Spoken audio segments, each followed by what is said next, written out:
Hey, what is up everybody? Good morning and good afternoon to everybody who's watching the video. It's me, Vichy Kevin, and you're watching How to Guide YouTube channel. And in this video, I'm going to be teaching you guys how you guys can log in into Bank of England. For those people who do not know what bank is, this is basically a government bank of, England. So basically it's really big. It's like a commercial bank.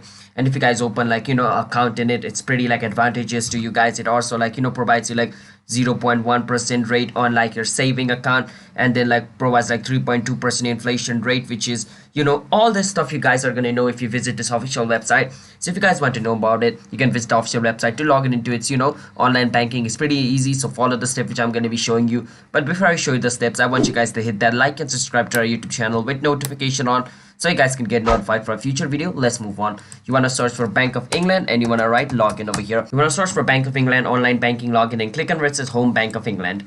Once you click on it, it's going to take you over here. You want to click on where it says login. Once you click on login, you want to go on the online banking sector over here and you want to enter your user ID. After you enter your user ID, basically it's going to ask for your password. And after you enter your password over there, you should be able to log in into your account. So as you guys can see, it brings you over here. After you enter your login ID, it's going to ask you for your password. After you enter your password, click on submit. You should be able to log in into your account. So hope you guys were able to understand the video. If you guys did, don't forget to hit that like and subscribe to our YouTube channel. It's me, Vichy Kevin, signing out.